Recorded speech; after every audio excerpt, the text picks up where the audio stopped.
everybody, my name is Erica Thomas and I am the CEO of Transitional Solutions, a public and private sector management consulting firm. Our firm focuses on governance and administration and emergency management. In governance and administration, we work with both governing bodies and management teams on organizational design and behavior. We work on strategy. We do a lot of organizational reviews right now, which is clearly needed with budget cuts due to COVID. We also do, on the emergency management side, we do emergency management plans. We do fire service reviews, fire master plans, both for municipalities and for regions as a whole. And we also work with a lot of regions within both Alberta and across the country on intermunicipal collaboration, helping municipalities find ways that they can be more effective and efficient by working together.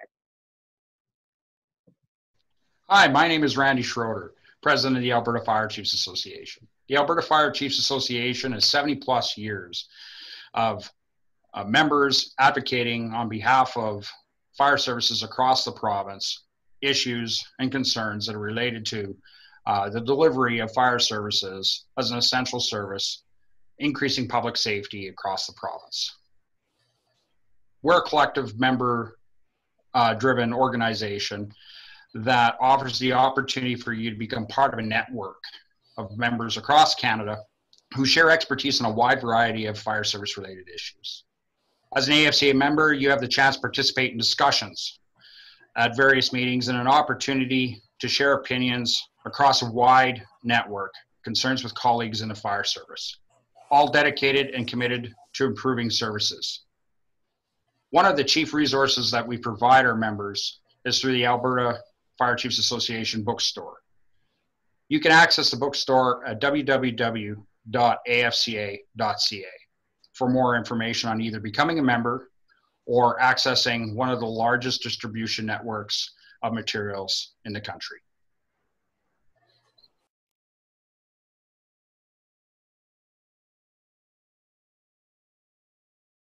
How are you doing, Erica? I'm doing great. Thanks, James. How are you? Fantastic. What's on the go today? So today I'm excited to invite one of our clients. Chief Randy Schroeder is with us today. He is the fire chief for Lac St. Anne County, as well as the president of the Alberta Fire Chiefs Association. Over the last 2 years, Transitional Solutions has been working with the AFCA, the Alberta Fire Chiefs Association, on a core competency framework and community risk assessment tool. We spent most of 2018 and part of 2019 basically engaging almost 200 municipalities across the province, their fire departments, to talk to the fire chiefs and training officers about service levels of their fire departments, about the level of training, and comparing that to training standards, I guess you could say, although I will preface that by saying that there really aren't any standards. The emergency services is fire is one of the only emergency services across the country that isn't regulated as far as training or equipment or even service level in the community. And so we've been working with the Alberta Fire Chiefs Association to identify a set of core competencies based on the level of service a community maybe should provide, based on a number of things that that community has. So I won't jump too much more in. I really am excited to have Chief Schroeder with us, and he can better tell you why the tool is important in this province, why it's long overdue, and how it can benefit not only the fire departments, but the municipalities, the residents, and can actually be utilized across the country. Well, thanks very much for the invite, Erica and James. My name is Randy Schroeder, and I am the president of the Alberta Fire Chiefs Association. I'm also the chair of the Core Competency Committee, the Alberta Core Competency Framework, as we changed the name here a few months back. I am the county fire chief for Lac St. Anne County, and I'm also the town fire chief for the town of Mayerthorpe. So I'm a two-hatter, very busy. I've been doing this thing called fire service for 25 years. The the whole premise behind developing core competencies, or identifying core competencies rather, I shouldn't say developing, because we're basically taking the standards that Erica referred to, and we're trying to identify what are the core aspects of delivering fire service across the province. And this was born out of a resolution with the Alberta Fire Chiefs Association in 2016 that essentially said, we really need to identify some basic firefighting training in this province. As far as service delivery is concerned, this is where the gap really is. But truly, the gap exists with leaving the decisions for what's appropriate minimum levels of service for municipalities to make. The gaps are in the process with determining, in some municipalities, the actual assessment, the community's risk assessment, and the gaps with interpreting what we can do as the local fire chief in order to provide a consistent and effective level of service. Many municipalities in the survey that Transitional Solutions conducted on behalf of the Alberta Fire Chiefs Association, in fact, didn't have a stated level of service, and that was alarming. Identify gaps already. There are tremendous gaps in terms of, obviously, municipal size and infrastructure and framework and apparatus and equipment, because as Erica alluded to, although fire chiefs do their very, very best professionally across the province to certainly manage and construct fire service, and more importantly now than ever, they're having constructive conversations with their senior administration and their councils in order to try to do that.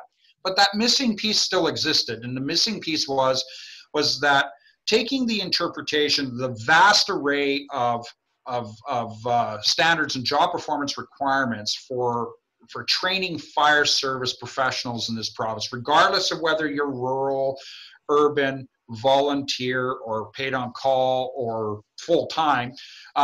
That's a tough job for a fire chief. They're not only managing the department, but they're managing the training, the fire prevention programs, the maintenance. They're doing everything in that respect, to being, the chief of a multi-tiered managed system, which with a training division and an investigative position, that kind of thing, where they have trained professionals doing it. But the job is still the same.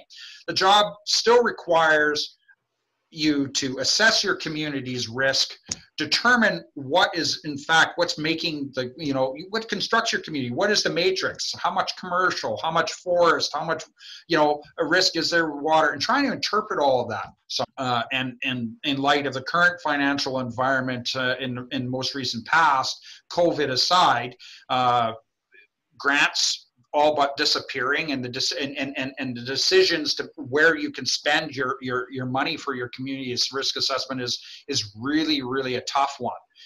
So when you look at the development of this tool, we had initially 19 municipalities, I believe the number was, 19 personnel reflected from 19 municipalities, to try to take all of the standards, and you couldn't pin me down on all the NFPA standards, but there are more than a dozen, just off the top of my head, that a fire service professional in this province, regardless of tenure, must train at least some elements of our job performance to. So when you take the full spectrum of just concentrating on the professional qualifications for firefighting, which is the NFPA 1001 level 1 and 2, there are probably more than 45 job performance requirements between the two.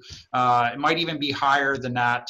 I don't have them in front of me, but when you're looking at, that covers all of the requirements for PPE, SCBA, ladders, ventilation, and a whole plethora of things, hydrants, you name it. It's a very large standard, and for a community, because it's a North American standard, it encompasses every conceivable municipal size and dimension. for a fire chief to look at that and say, okay, well, this is what my community is made up of, and these are just specifically the standards that I'm going to look at, or the job performance requirements rather. It's a very difficult task, and when you start adding in the hazardous materials, response to motor vehicle incidents, wildland, a whole plethora of dimension when it comes to just a rescue standard alone, rope rescue, light and heavy vehicle rescue, farm implement, there's just so much.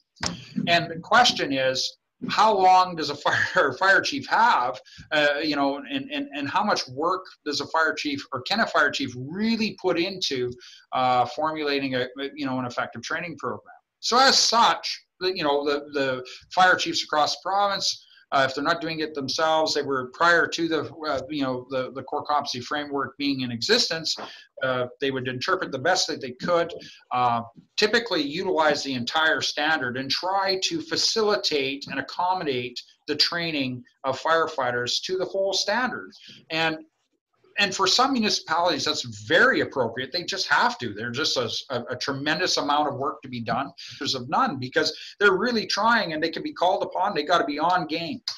Yeah. So what could we do as the Alberta Fire Chiefs Association, after hearing a lot of struggles over the past, I've been a board member for 23 years. Not a board member, sorry, a member of the AFCA for 23 years and a board member for 11. And we certainly hear the challenges of delivery, and prior to it was kind of all done for us when we had the Alberta Fire Training School. We did our drilling. We sent our guys away. We did our training in modules and bite-sized chunks. Then there was, with the transition of textbook-based training, the entire standard started to be delivered, and regardless what it is, and regardless of the type of standard, and a lot of the examinations and the testing for seals and that kind of thing are done against the entire standard, and that is a tremendous burden to some municipalities. It just required a relook. So when we got our people together and we said, listen, across the province, what are common things that every firefighter must do minimally in order to even get on the truck to respond, in a support role even. So we started to ask those questions, and we started to determine that there was elements of the 1001 as an example, and elements of the 472, or now the 1072 standard, and the 1002 standard, and going on and on and on, that every firefighter would be called upon potentially, regardless of where they're at in their training continuum, that they could be called upon tomorrow. So if you're driving an apparatus, there are certain aspects of the 1002 driver operator standard that you must have to be trained in to effectively get a crew of people there, let alone the operations of it. And just donning and doffing our minimal protective equipment to whatever level the local authority says it has to be, recognizing what the occupational health and safety minimum requirements are, period, and how that's reflected in your training program. All of that had to be looked at. Very quickly, we knew that as a group of 19, we knew that we were overwhelmed with the job of interpreting what all that was. And for almost 2 years, as a committee, we were kind of stuck in in an endless cycle. We were meeting, but we really didn't know how to get that moving along. So, went back to the board at that time as their vice president and made a recommendation. Says, listen, we really need to get this out. We had a grant from the province that really emphasized developing a basic firefighter program. We said, well, no, the occupational health and safety changes to legislation with respect to identifying competencies in workers and identifying competencies in supervisors and having the formation and the legal requirement of a proper orientation and, on and on. All that was looming. And we said, no, we really need to make sure that this framework is reflective of that. And more importantly, through the process, have it always current and up to date.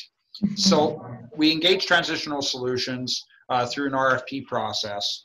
And we very quickly realized that, we needed more information from the fire service. So they, on their recommendation, they went out, they re-engaged. And as Erica said, some 200 electronically. And I think you guys visited like 160, like personally visited them and went to their stations and asked a lot of very good questions. And out of those were a whole plethora of information came that said, yes, you know what, we have all the trucks, we have all the equipment, we have a great response profile, we've got great passion, but it is very difficult to deliver daily. And so there were definitely gaps, and the precipice for the tool formation started through a lot of meetings. We retracted our overall working group to a very intimate group of fire service professionals from cities mid-sized cities the size of St. Albert, with full-time staff and unionized staff to small town Alberta, like Dewberry, Alberta is like 35 people, I think. I mean, it's very, very small, right? Sorry, Cam, I don't know. It could be 400. We'll call it 400. Right? They're awesome. But point is that, everything in between, we had some really good debates, through this all. One of the things though that TSI brought to our attention was that in order really to keep this tool, because we thought of a book, we wanted I've got my president's handbook right here, and it's 4 inches thick, right? And we thought, we want this is going to be a big book. We want it, and they said, no. In order to really get this, keep it live, keep it editable, consistently work on it over many edition changes, which we had. We had a change in the 1001. Midway, we had the occupational health and safety legislation, that all those changes, we have to be online. And so the creation of the online platform and the website for the Alberta Core Competency Framework was born, and pretty pleased to say that through a lot of edits, certainly some bugs, we're there.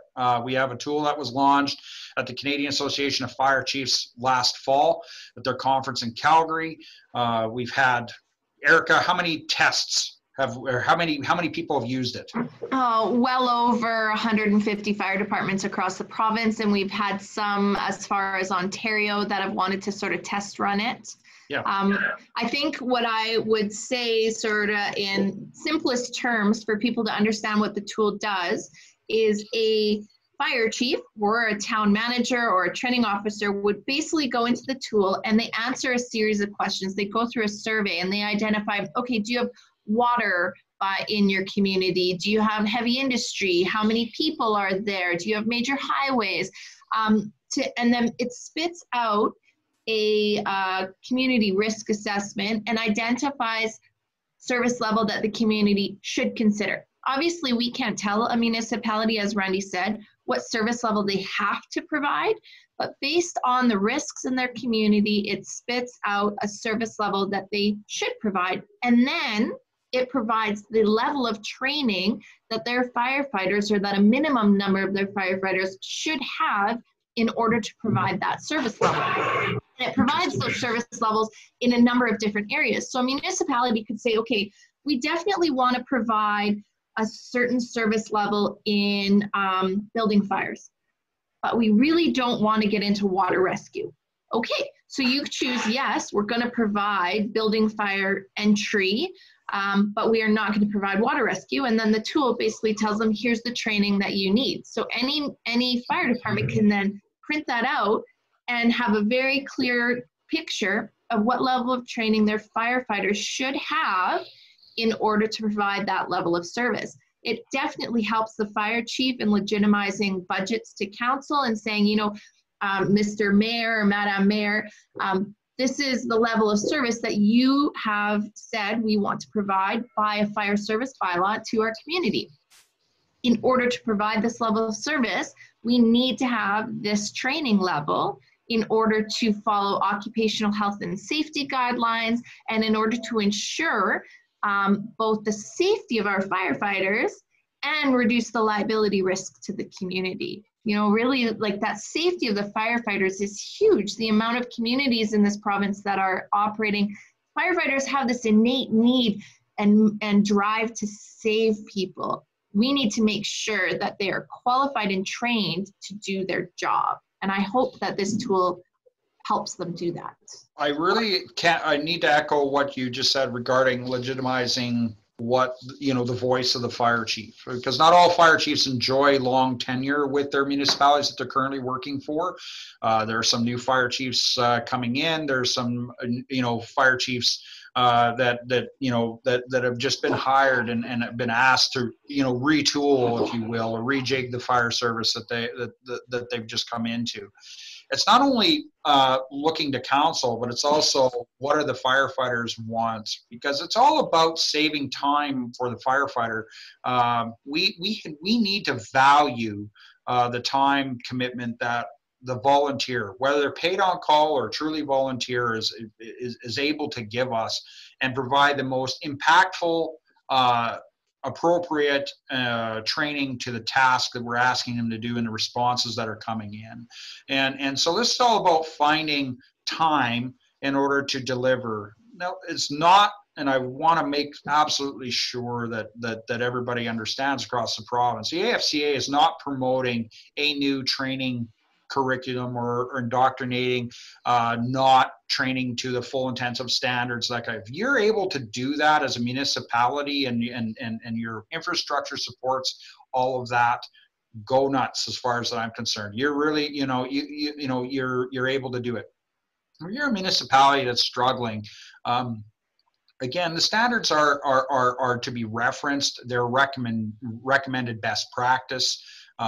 Certainly reflective, some minimum standards are reflective within occupational health and safety legislation. And that's what this, the use of this tool really identifies, is what do you minimally have to do, making recommendations. And it does it on a common language. So not only does a fire chief, who's certainly knowledgeable in all of the language and jargon of the fire service, going to understand this, but it puts it in common sense language, you know, for a member of the public, i.e. council, or your senior administrator, may not be as well versed and relying entirely on you. And it substantiates what you're saying. It takes it from the opinion of a fire chief or a training officer and actually substantiates it against the needs of the community. And then there's decisions to be made, certainly. But in some ways, you'll benefit from, you know, having a little bit less of a burden if you choose that route for your volunteers, or you'll certainly enjoy a less burden of time in trying to interpret the vast array of the library called National Fire Protection Association standards, and you know. I mean, when we're only talking about emergency response and operations at this point, we haven't delved into officer supervisory training, advanced level training. We haven't delved into, you know, many of the other aspects such as investigations and inspections. And, you know, there's so many things here, but it's a good start. And my overall message is that if you're a fire chief anywhere in this province or in Canada, for the 30 minutes that it would take you to utilize the tool, spit out the report, and have you review it, it's worth your while. You might shelve it, you may go back to it, but I would definitely encourage you to give it a try, and then provide most importantly, feedback. The AFCA definitely wants your feedback. Transitional Solutions wants this feedback. We've made a commitment with Transitional Solutions to continue to monitor and keep the website active and maintained through 2020. The grant funds have certainly ran out, and so now we have to assess the commitment level, and in order for us to continue to propagate and support the tool, we need to hear from you. Is it valuable? Right? My name is Randy Schroeder, president of the Alberta Fire Chiefs Association. The Alberta Fire Chiefs Association has 70+ years of members advocating on behalf of fire services across the province, issues and concerns that are related to the delivery of fire services as an essential service, increasing public safety across the province. We're a collective member-driven organization that offers the opportunity for you to become part of a network of members across Canada who share expertise in a wide variety of fire service-related issues. As an AFCA member, you have the chance to participate in discussions at various meetings and an opportunity to share opinions across a wide network, concerns with colleagues in the fire service, all dedicated and committed to improving services. One of the chief resources that we provide our members is through the Alberta Fire Chiefs Association bookstore. You can access the bookstore at www.afca.ca for more information on either becoming a member or accessing one of the largest distribution networks of materials in the country.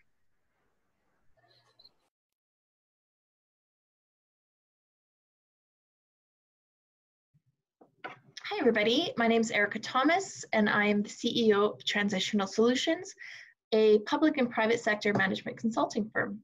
Our firm focuses on governance and administration and emergency management. In governance and administration, we work with both governing bodies and management teams on organizational design and behavior. We work on strategy.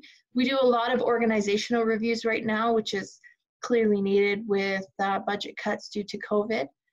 We also do, on the emergency management side, we do emergency management plans. We do fire service reviews, fire master plans, both for municipalities and for regions as a whole. And we also work with a lot of regions within both Alberta and across the country on intermunicipal collaboration, helping municipalities find ways that they can be more effective and efficient by working together.